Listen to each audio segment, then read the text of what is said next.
Hello story lovers, welcome to Siri Vennela కథల ప్రపంచం. నేను మీ వెన్నెల.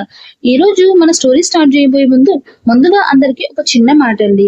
వీడియోని లైక్ చేశారంటే ఎక్కువ లైక్స్ రావడం వల్ల ఎక్కువ మందికి సజెషన్స్ లో వెళ్తుంది నా వీడియో. అలా నాకు వ్యూస్ కౌంట్ పెరుగుతాయి. నాకు వ్యూస్ కౌంట్ పెరిగితే నేను అప్డేట్స్ ని స్పీడ్ చేస్తాను. అర్థమైంది కదా? ఇక స్టోరీ. విక్రమ్ వెళ్ళగానే మేఘన ఆ రూమ్ లోకి వెళ్ళేసరికి నిన్న కలిపి పెట్టిన పాలు గ్లాస్ లో అలానే ఉన్నాయి. నైట్ అయితే పాలు తాగలేదన్నమాట. ఓకే, ఈ రోజు నైట్ ప్రయత్నించాలి అనుకుని వాష్రూమ్ లోకి వెళ్తూ ఛార్జింగ్ పెట్టిన విక్రమ్ ఫోన్ చూసి అక్కడే ఆగిపోయింది మేఘన. ఫోన్ చూడగానే అందులో చూసిన వ్యక్తి పిక్ గుర్తు రాగానే వెంటనే ఫోన్ కోసం ముందుకు వచ్చింది. సడన్ గా అప్పుడే ఆ రూమ్ లోకి వచ్చిన విక్రమ్ మేఘన ఫోన్ దగ్గరికి వెళ్లడం చూసి కోపంగా తన దగ్గరకు వస్తూ మేఘన అంటూ అరుస్తూ, ఎందుకే ఇలా ప్రతిసారి నీ ఫేస్ చూసిన ప్రతిసారి నువ్వు అమాయకురాలువేమో అనిపించి 5 నిమిషాలు కూడా కాకముందే నీ బుద్ధి బయట పెడుతున్నావు, ఛీ అంటూ ఆమెను చూసి మొహాన్నంతా చిరాగ్గా మార్చి, ఇప్పుడెందుకు నీకు ఫోన్ మీదికి మళ్ళింది నీ చూపు అన్నాడు. సార్, అది నేను ఫోన్ అది అంటూ అప్పటికప్పుడు ఆలోచించి, అది సార్ నేను next month last time fee pay చేయాలి, లేదంటే ఎగ్జామ్స్ కి హాల్ టికెట్ ఇవ్వరు, అందుకే డాడీకి ఫోన్ చేసి ఫీ కోసం అడగాలి, ఒకసారి మీ ఫోన్ యూజ్ చేసుకోవచ్చా అంది. అలా అయినా ఫోన్ తనతో కాసేపు ఉంచుకొని ఆ పిక్ ని వేరే నెంబర్ కి షేర్ చేసుకోవచ్చని. మేఘన మాటలకు ఆలోచనల్లో పడిన విక్రమ్ ను చూస్తూ సార్ ఫోన్ అంది మేఘన మళ్ళీ. ఆలోచనల్లో ఉన్న విక్రమ్ ను డిస్టర్బ్ చేసేసరికి కోపంగా, నీ ఎక్స్ బాయ్ ఫ్రెండ్ ఎవడు ఇన్వెస్ట్ చేయనన్నాడా ఈసారి అంటూ వెటకారంగా అన్నాడు విక్రమ్. మేఘనకి విక్రమ్ మాటకి ఒళ్ళు మండిపోతుంటే సార్ ఫోన్ అంది మళ్ళీ గట్టిగా. మేఘన వాయిస్ లోని హై పిచ్ నచ్చని విక్రమ్, ఏంటి చీటర్ నోరులేస్తుంది, నా ముందు నోరులేస్తే ఏం జరుగుతుందో తెలీదా అన్నాడు.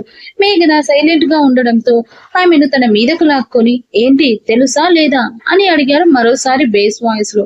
అలా మాట్లాడుతున్నప్పుడు ఇద్దరి పెదాలు టచ్ అవుతున్నా ఇద్దరి దేహాల మధ్య అసలు దూరం అనేదే లేకుండా ఒకరినొకరు అతుక్కున్నట్టుగానే ఉన్నా ఆమెలో గుండెసడి పెరుగుతున్నా ఆమె అదరాలు వణుకుతూ ఉన్నా విక్రమ్ చూపు మాత్రం ఆమె కళ్ళను దాటి కిందికి అస్సలు జరగలేదు.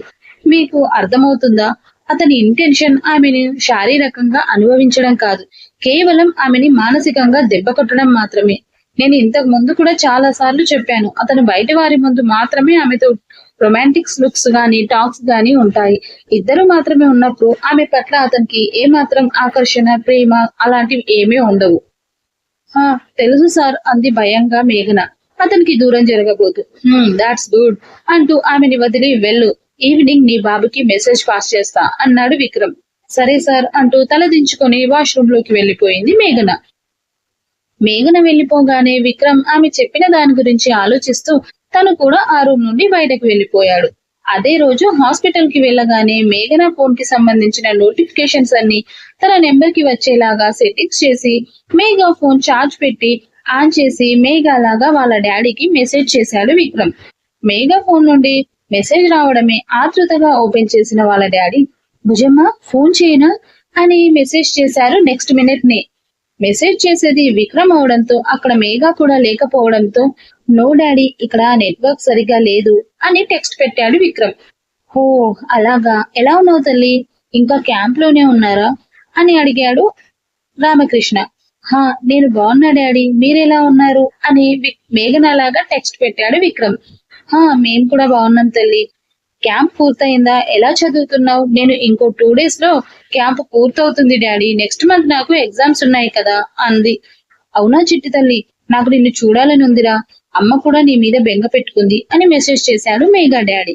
అతనితో చాటింగ్ చేయాలంటే విక్రమ్ కు చిరాగ్గా ఉంది, కానీ తప్పక చాట్ చేస్తున్నాడు. నేను కూడా మిమ్మల్ని చాలా మిస్ అవుతున్నా డాడీ అంటూ మెసేజ్ చేశాడు విక్రమ్. మరి నేను వైజాగ్ రానా తల్లి అంటూ మెసేజ్ చేశాడు రామకృష్ణ. నో డాడీ, ఇప్పుడు ఎగ్జామ్స్ ఉన్నాయి కదా, మిమ్మల్ని చూస్తే నేను మీ మీద బెంగ పెట్టుకొని మళ్ళీ స్టడీస్ మీద కాన్సన్ట్రేట్ చేయలేను, అవి అయిపోగానే నేనే మన ఇంటికి వస్తాను. సరే తల్లి, ఓసారి వీడియో కాల్ చేయనా అని అడిగాడు రామకృష్ణ. నో డాడీ, ఇప్పుడు కాల్ చేస్తే కట్ చేయలేను, రేపే క్యాంప్ కి లాస్ట్ డే కాబట్టి ఇంకా చాలా కేసులు పెండింగ్ లో ఉన్నాయి, అసలు టైం కుదరడం లేదు, నేనే మా సార్ వాళ్ళకి తెలియకుండా వచ్చి మెసేజ్ చేస్తున్నా, మీతో మాట్లాడి చాలా రోజులైందని అంటూ మెసేజ్ చేశాడు విక్రమ్. సరే తల్లి, కానీ చదువులో పడి నీ హెల్త్ నెగ్లెక్ట్ చెయ్యొద్దమ్మా అన్నాడు రామకృష్ణ. సరే డాడీ, ఈ రోజు ఈవినింగ్ వరకు లాస్ట్ టైం ఫీతో పాటు ఇంకో 10K ఎక్స్ట్రా మనీ కూడా సెండ్ చేస్తాను, ఖర్చులకు వాడుకో తల్లి అన్నాడు రామకృష్ణ. థ్యాంక్ యూ డాడీ అని పెట్టాడు విక్రమ్. నా బంగారు తల్లి, థ్యాంక్స్ ఎందుకురా, నువ్వు జాగ్రత్తగా ఉండు, అది చాలు అన్నారు రామకృష్ణ. ఓకే డాడీ బాయ్ అంటూ చాట్ కట్ చేసి ఫోన్ స్విచ్ ఆఫ్ చేసేశాడు విక్రమ్. తను అనుకున్న పని పూర్తవడంతో హ్యాపీగా నవ్వుకుంటూ మేఘన ఫోన్ పక్కన పడేసి తన ఫోన్ లో నోటిఫికేషన్స్ చూస్తున్నాడు విక్రమ్. ఈవినింగ్ వరకు హాస్పిటల్లోనే ఉండి ఇంటికి వెళ్లేటప్పుడు మేఘనను ఏటీఎం దగ్గరికి తీసుకెళ్లిపోయాడు. విక్రమ్ కార్ ఆపగానే పక్కకు చూసిన మేఘన అది ఏటీఎం అని చూసినా కానీ కార్ దిగకుండా విక్రమ్ తన కోసమే ఏటీఎం కి వచ్చాడేమో అనుకుని అతన్ని చూస్తుంది. విక్రమ్ కార్ దిగుతూ మేఘని కూడా దిగమని చెప్పి ఏటీఎం లోకి వెళ్ళాక డ్రా చెయ్యి అన్నాడు. విక్రమ్ ఏం చెప్తున్నాడో మేఘనకి అర్థం కాక బిత్తర చూపులు చూస్తుంటే, ఏ చీటర్, నీ ఫీ మనీ డ్రా చేసుకో అన్నాడు. కానీ సార్, ఇంకా డాడీకి మనీ అడగలేదు కదా అంది అయోమయంగా మేఘన. నేను ఆల్రెడీ నీ బాబుతో చెప్పాను, ఇప్పుడు 1 గంట ముందు నీ అకౌంట్ లో మనీ కూడా వేశాడు అన్నాడు రెక్లెస్ గా. సార్, మీరు మా డాడీతో మాట్లాడారా, అది నా నెంబర్ తో అని ఓవర్ ఎగ్జైట్ అవ్వకుండా అని అడగడంతో ఓవర్ ఎగ్జైట్ అవ్వకుండా నోరు మూసుకొని పని చేసుకో ముందు అన్నాడు సీరియస్ గా విక్రమ్. ఇక మేఘ ఏం మాట్లాడకుండా మనీ డ్రా చేసుకుని బ్యాలెన్స్ స్టేట్మెంట్ రిసిప్ట్ కూడా తీసుకుని అది చూస్తుంటే ఫీ మాత్రమే కాకుండా ఇంకా ఎక్స్ట్రాగా కూడా ఉండడంతో ఇంకో 5K డ్రా చేసుకుని బయటకు వచ్చింది. కార్లో వెళ్తున్నంత సేపు కూడా మేఘ ఒకటే ఆలోచిస్తుంది, విక్రమ్ నిజంగానే డాడీతో మాట్లాడా? ఒకవేళ డాడీతో మాట్లాడితే ఏం మాట్లాడి ఉంటాడు, డాడీ ఏమనుకున్నాడు అని ఆలోచిస్తూ ఉంది. మేఘన ఆలోచిస్తూ ఉండగానే వాళ్ళు ఇంటికి వచ్చేయడం, కార్ పార్కింగ్ లో ఆగిపోవడం జరిగిపోయాయి. సడన్ బ్రేక్ తో కార్ ఆగడంతో ఆలోచనల్లోని బయటకు వచ్చిన మేఘన వాళ్ళ కార్ పార్కింగ్ లో ఉండేసరికి దిగి లోపలికి వెళ్లిపోయింది మౌనంగా. ఎలా అయినా ఆ రోజు ఆ పిక్ స్కెచ్ వేయాలని నిర్ణయించుకుంది. రాత్రి మళ్ళీ విక్రమ్ కి పాలల్లో స్లీపింగ్ టాబ్లెట్ వేసుకొని తీసుకెళ్లింది. మేఘన రూమ్ లోకి రావడంతోనే విక్రమ్ ను చూసి అతను ఆ రోజు ఏ ఫోన్ కాల్లో లేకపోవడంతో హమ్మయ్య అనుకుని ముందుకు వెళ్లి ఫోన్ చూస్తున్న అతనికి పాల గ్లాస్ ముందు పెట్టింది. విక్రమ్ ఆ గ్లాస్ ను మేఘనను మార్చి మార్చి చూస్తూ, ఏంటి చీటర్, నేనేమైనా నీ మొగుడ్నా, నువ్వు నా పెళ్ళంలాగా ఈ పాల గ్లాస్ ఏంటి అన్నాడు. మేఘన తలదించుకొని, సార్, మీరు డైలీ పాలు తాగుతారు కదా నిద్రపోయే ముందు అని చెప్పడంతో, అయినా ఈ రోజు నేను చెప్తే గాని పాలు తీసుకురాని నువ్వు నిన్నటి నుండి తెగ పాల గ్లాస్ తో వస్తున్నావంటే ఇందులో ఏమైనా కలుపుతున్నావా అన్నాడు మేఘనని డౌట్ గా చూస్తూ. విక్రమ్ అలా అడగడంతో మేఘన షాక్ అయ్యి మనసులో, ఇదేంటి, నేను దీంట్లో ఏదో కలిపానని ఇతనికి ఎలా తెలిసింది అని లోపల భయపడుతూనే పైకి మాత్రం ధైర్యం నటిస్తూ, సార్, నేను ఏం కలుపుతాను అంది తడబడుతూ. తాను అనుకుంది కంగారుని భయాన్ని దాచానని, కానీ మేఘన కళ్ళల్లో కంగారు స్పష్టంగా కనిపిస్తుంది విక్రమ్ కి. నిజమా, నువ్విందులో ఏం కలపలేదా అన్నాడు మరోసారి. నేనేం కలపలేదు సార్, అయినా ఏదో కలపాల్సిన అవసరం నాకు లేదుగా అంది ఈసారి కొంచెం స్థిరంగా. ఆహా, అవునా, అయితే ఈ పాలు మనిద్దరం షేర్ చేసుకుందామా అన్నాడు విక్రమ్. మేఘన కోపంగా చూస్తూ, వాట్, మీ ఎంగిలి నేనెలా తాగుతాను సార్ అంది. అంటే ఏంటి, నా ఎంగిలి నువ్వు తాగవా అన్నాడు. మేఘ తనను చిరాగ్గా చూసింది విక్రమ్ వైపు. తర్వాత కొద్దిసేపట్లో విక్రమ్ కొద్ది రోజులానే ఆమెని చుట్టుకునే పడుకోవడంతో విక్రమ్ అన్న మాటలకు అతన్ని అసహ్యంగా చూస్తూ పక్కకు తిరగాలి అనుకుంది. కానీ చాలా బలంగా ఉన్న అతని ఉక్కు కౌగిలిని విదిలించుకోలేక తను ఆడపిల్ల అవడం వల్ల అతని బలం ముందు ఆమె బలం సరిపోక మరోసారి తన నిస్సహాయతకు చేతకానితనంకి బాధపడుతూ సైడ్ కి తిరిగి కన్నీరు కార్చింది మేఘన. 15 నిమిషాలుగా ఆమె కన్నీరు దిండుని తడిపేస్తున్న ఓదార్చి చెయ్యి కనబడని ఎడారిలో ఒంటరిగా బతుకుతున్న ఆమె అందులోంచి బయటకు పడడానికి చేస్తున్న ప్రయత్నాలు ఎన్నో. కానీ అవన్నీ ఆ ఎడారిలో కనిపించే ఎండమవిలాంటివే అని, ఆ ఎడారిలో నీటి కోసం తన జీవితం ఇంకా ఈ రావణ్ చేతుల్లోంచి బయటకు పడడం కోసం ఆరాట పడడం కలేనా, లేక ఎడారి లాంటి ఆమె జీవితంలో మళ్ళీ వసంతం వస్తుందా? చూద్దాం, కాలం ఎలా మలుపు తిప్పుతుందో. అరగంట తర్వాత అతని ఉశ్వాస నిశ్వాసంలో మార్పులను గబట్టి అతను పూర్తిగా నిద్రలోకి జారుకున్నాడని అర్థం చేసుకున్న మేఘన మెల్లిగా అతని నుండి విడిపించుకొని లేచి కూర్చుని అతని ఫోన్ చేతిలోకి తీసుకుంది. వెంటనే ఫోన్ ని టచ్ చేసి చూడగా ఈసారి ఇంతకు ముందులా విక్రమ్ది ఇంకా మేఘా స్కెచ్ వేయాలనుకున్న వ్యక్తితో కలిసి ఇద్దరి పిక్ కాకుండా కేవలం ఆ వ్యక్తి ఒక్కడిదే ఉంది డిస్ప్లే పిక్ గా. అది చూసిన మేఘన ఇంకా సంతోషంగా లేచి తన బ్యాగ్ లోంచి వైట్ పేపర్ పెన్సిల్ తీసుకొచ్చి స్కెచ్ గీయడం స్టార్ట్ చేసింది. కానీ మొబైల్ స్క్రీన్ 30 సెకండ్స్ కి ఆఫ్ అవుతుండడంతో మాటి మాటికి టచ్ చేస్తూ ఆన్ చేసుకుంటూ ఒకవైపు విక్రమ్ ఎక్కడ లేస్తాడో అని భయపడుతూనే తెల్లవార్లు మెలకువతోనే ఉండి కష్టపడి అర్ధరాత్రి 2 వరకు గీస్తూనే ఉంది.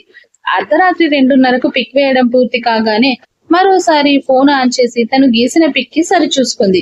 పర్ఫెక్ట్ స్కెచ్ ఆర్టిస్ట్ లా కాకపోయినా ఓకే అనిపించేలా ఉంది. అన్నిటికీ మించి అంతసేపు చూస్తూ ఉండడం వల్ల అతని రూపం మేఘా మైండ్ లో బాగా స్ట్రక్ అయిపోయింది. ఇప్పుడు మేఘా చూడకుండా కూడా మళ్ళీ గీసేయగలదు ఆ పిక్. ఒకవేళ ఇది కాకపోయినా మళ్ళీ ప్రశాంతంగా కూర్చొని గీస్తే ఖచ్చితంగా తను అనుకున్నట్లుగా వస్తుంది. అది చాలు అనుకుని ఆ పేపర్ తీసుకెళ్లి ఆమె బుక్స్ లో పెట్టేసి ఫోన్ టేబుల్ మీద పెట్టి బెడ్ మీదకి చేరేసరికి 3 అయ్యింది టైం. కానీ ఇంతసేపట్లో విక్రమ్ ఒక్కసారి కనీసం కథలను కూడా కదలలేదు. అది ఎందుకు అని మేఘా గుర్తించలేదు కూడా. స్కెచ్ గీసేశాను అన్న సంతోషంలో కళ్ళు మూయగానే ఆ పిక్ లోని వ్యక్తి తనను కలిసిన సందర్భం గుర్తురాగానే భయంతో ఉలిక్కిపడి లేచి కూర్చుంది మేఘన. ఇంకా తన గుండె వేగం సర్దుకోకపోతుంటే పక్కనే ఉన్న బాటిల్లోని వాటర్ మొత్తం తాగేసి తన గురించి తెలుసుకోవడం ఎలా అని ఆలోచిస్తూ ఆ రాత్రి నిద్రపోయింది. నెక్స్ట్ డే నుండి మేఘా ఒక పక్క చదువుకుంటూనే మరో పక్క ఆ పిక్ ని మళ్ళీ స్కెచ్ వేసి పేపర్ జిరాక్స్ ని తీయించి అతని కోసం వాళ్ళు కలిసిన ఏరియాలోనే సర్చింగ్ మొదలు పెట్టింది. ఇటు విక్రమ్ టార్చర్ అనుభవిస్తూనే అటు తన చదువుని ఏమాత్రం నెగ్లెక్ట్ చేయకుండా చదువు మీద కూడా ఫుల్ కాన్సన్ట్రేట్ చేస్తూ ఫుల్ స్ట్రెస్ అవుతుంది మేఘన. ఇవేమీ పట్టించుకొని విక్రమ్ తన టార్చర్ లో ఏమాత్రం డోస్ తగ్గించకుండా ఇంకా ఇంకా పెంచుతున్నాడు. ఇలా చూస్తుండగానే 15 డేస్ పూర్తయిపోయాయి. ఎగ్జామ్స్ డేట్స్ కూడా వచ్చేసాయి. ఎగ్జామ్స్ అయ్యే వరకు మేఘా హాస్పిటల్ కి రాదు కాబట్టి విక్రమ్ యూనివర్సిటీకి వెళ్ళడం స్టార్ట్ చేశాడు. మొదట ఎగ్జామ్ రోజు మేఘా వాళ్ళ డాడీకి ఆల్ ది బెస్ట్ చెప్పడానికి మేఘా నెంబర్ కి కాల్ చేశాడు. అది స్విచ్ ఆఫ్ వస్తుంటే ఆయన అనుమానంగా అదేంటి మేఘా నేను ఆల్ ది బెస్ట్ చెప్తే కానీ ఎగ్జామ్ కూడా రాయనని మొండికేసేది కదా, మరి ఇప్పుడేంటి ఇలా అని ఆలోచనలో పడ్డాడు. కానీ విక్రమ్ తెలివిగా మేఘా నెంబర్ కి వచ్చే నోటిఫికేషన్స్ అన్ని తన నెంబర్ కి వచ్చేట్టు సెట్టింగ్ చేసుకోవడంతో మేఘా వాళ్ళ డాడీకి ఫోన్ చేసినట్టు నోటిఫికేషన్ రాగానే యూనివర్సిటీకి వెళ్తూ కార్ డ్రైవ్ చేస్తున్న విక్రమ్ అది చూసి పక్కనే మేఘన ఉండేసరికి మనసులో ఇప్పుడు దీని బాబు ఎందుకు కాల్ చేసినట్టు అనుకుని ఏం చెయ్యాలా అని ఆలోచించి ఏదో ఐడియా రావడంతో ఎస్ అనుకుని కార్ స్పీడ్ పెంచి 15 నిమిషాల్లో క్యాంపస్ పార్కింగ్ లో కార్ ఆపాడు. మేఘా కార్ దిగి ముందుకు వెళ్తుంటే గ్రౌండ్ లో అందరూ ఓ చోట గ్యాంగ్ లా ఉన్న దగ్గర బేబీ అంటూ పిలిచి తన దగ్గరికి వెళ్లి ఆల్ ది బెస్ట్ బేబీ అంటూ తన షోల్డర్ చుట్టూ చెయ్యి వేసి తీసుకుని మళ్ళీ క్లాస్ ముందు తీసుకెళ్లి తనని వదిలి ఎగ్జామ్ అవగానే మన క్యాబిన్ కి వచ్చేయి అంటూ చెప్పి స్పెషల్ క్యాబిన్ కి వెళ్లిపోయాడు విక్రమ్. విక్రమ్ వెళ్లిపోగానే క్లాస్ లోకి వెళ్తున్న మేఘాకు వెనక్కి తిరిగి చూసేసరికి అక్కడ బిందు తననే చూస్తూ ఉండడంతో ఆ చూపుల్ని తప్పించుకోగి తలదించుకొని పక్కకి నుంచి వెళ్లిపోయింది. బ్యాక్ బెంచ్ లో ఉన్న ఆర్యన్ చూస్తున్న చూపులు ఆమె కళ్ళల్లో నీళ్లు రప్పించాయి. కానీ అవేమీ పట్టించుకోకుండా తన ప్లేస్ కి వెళ్లి కూర్చొని ఎగ్జామ్ పేపర్స్ కోసం వెయిట్ చేస్తుంది మేఘన.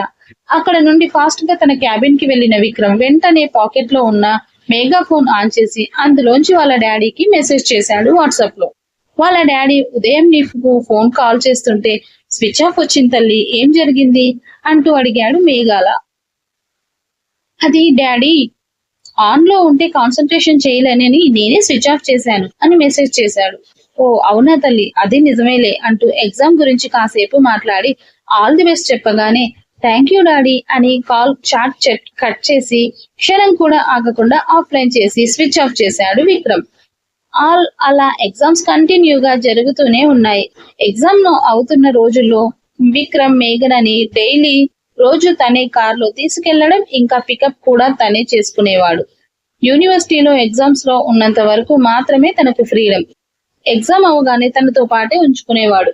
తెల్లవారితే ఎగ్జామ్స్ పూర్తయితాయి అనగా ముందు రోజు విక్రమ్ క్యాంటీన్ లో వెళ్తుంటే అక్కడే ఒక దగ్గర ఆర్యన్ కనబడడంతో తన వైపుకు వెళ్ళాడు విక్రమ్.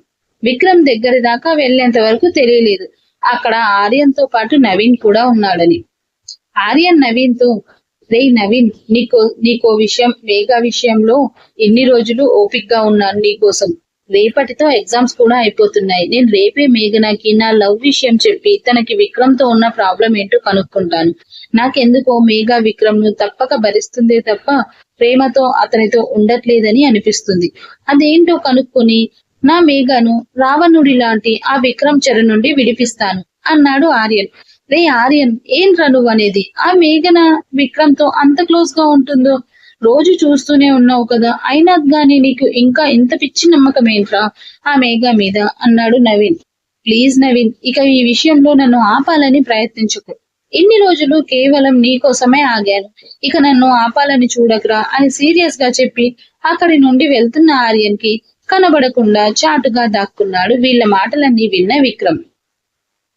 తర్వాత ఏం జరుగుతుందో తెలుసుకోవాలంటే వింటూనే ఉండండి రావణ్, ఓన్లీ అండ్ సిరివెన్నెల కథల ప్రపంచం. మీరందరూ విక్రమ్ చాలా ఎక్కువగా హెరాస్ చేస్తున్నాడు, పనిష్మెంట్స్ ఇస్తున్నాడు అంటున్నారని నేను ఆల్మోస్ట్ ఇంకా స్కిప్ చేసుకుంటూనే ఇస్తున్నానండి. నేను ఎక్కడా ల్యాక్ చేయట్లేదు. మార్నింగ్ ఇచ్చిన ఒక్క ఎపిసోడ్ లోనే నేను 1 month ని స్కిప్ కొట్టేశాను. ఇప్పుడు కూడా ఆల్మోస్ట్ 20 days స్కిప్ కొట్టాను. ఇంకా స్కిప్ చేస్తూ పోతుంటే మీకు స్టోరీ అర్థం కాదు. తర్వాత మేఘన విక్రమ్ కి ఇచ్చే పనిష్మెంట్స్ కి ఇప్పుడు ఉన్న ఈ విక్రమ్ మేఘ విషయంలో చేసే తప్పులకి చాలా లింక్ అప్ అయి ఉంటుంది. కాస్త ఆలోచించండి, అర్థం చేసుకోండి. కాబట్టి స్టోరీలానే చూడండి ప్లీజ్ అండి. స్టోరీ నచ్చితే లైక్ చేయండి, షేర్ చేయండి, కమెంట్ చేయండి, నా ఛానల్ ని సబ్స్క్రైబ్ చేసుకోండి.